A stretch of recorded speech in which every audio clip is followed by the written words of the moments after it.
gaasa oran jiray imisa markaan guursaday anigu isee reer tolkeedu haweeneeday tiri waad guursan weydeen waya anaguba waan oran jirnay anaga gaasa oran jiray imisa markaan guursaday anigu inta single ha igu yiri alla fadxiyaa waan ku jeclayn oo ina maysaaqa muxuu ahaa deynaadeer waxa weeyaan yaa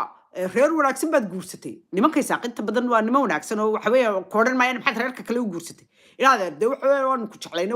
wallahi inta inaan ugu tiri baad yaabis laakiin sade niyow de MJ iyo meel fog baad gashay aan ku yiri de MJ waa reer abtigay yaa waxa weeyaan waa reer abtigay meel fog igama jiraan imisaan idin ag taagnaayad guursan weydeen waana runa saddex baan kala soo sheekaystay saddex ayaan kala soo sheekaystay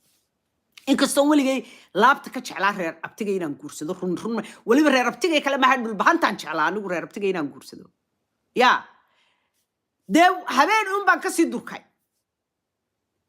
reer tolkayna fursadihii ugu badnaa iyagaanba siiyey oo la sheekaystay yaa oo weliba aad wax uga caashaqay dee iyagaabay guursan waayeyba haddii markaa waxa way calafku reer abtigay ii galay oo reer abtigay ay qadariyeen oo aan guursaday yaa ceebtay leedahay maxay tahay inamadii markay ila soo hadlay waxay waanu ku jeclayn dib waanu kaa baqanay fadxiya de waxaan ku yidhi nin indha adagoo MJ oo indha adag way indha adag yihiin yaa oo aan libiqsanayn ayaa dee isa soo daruuriyey oo aan guursaday yaa marka what's wrong with that haddaan dhahdo haddadaa waa aniga le does that mean reer tolka inaan necabay no of course not reer abtiga waan jeclay ama reer tolkayna reer abtigana waan jeclay reer tolka waan jeclay Soomaaliya oo dhan qofkii calafku ilaahay iga siiya baan guursan lahaa oo maan kala jeclayn oo ilaahay ogi laakiin reer abtigay si gaaraan u sii jeclaa because gabdhuhu ilmaabtiyadooda hoostay ka yara jecel yihiin moogta yaa reer abtigayna inama qurqurux badan bay leeyihiin oo maasha allah oo dhamaysa oo maaragtay dhulmaanta wax ka qurqurux badan dee waynaga og anyway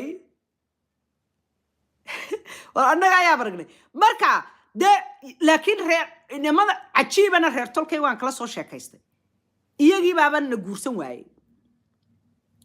oo doobnimaday ku yara raagaan reer tolkay yaa doobnimada MJ-guna dee wax ka indha adag nimankoodu yaa oo waxa weeyaan wax 20 jirkay ku wada guursadaan ha iska furiin badnaadaan 20 jirkay ku guursadaan kowde anyway waxba yaa hadal kugu daaline mareexaankuna waaba reer aad u guur wanaagsan yaa wallahi billahi reer guur wanaagsan weey inta dadka ugu badan ay isku agabooba dumarkoodii iyaguba waa iyaga reerkaasay ku jiraan anyway qola kasta way ku jiraan laakiin reerkaas waa aad bay ugu badan yihiin marka ala kulli xaal gabadhani dee haddii ay reer ninkii qabay ay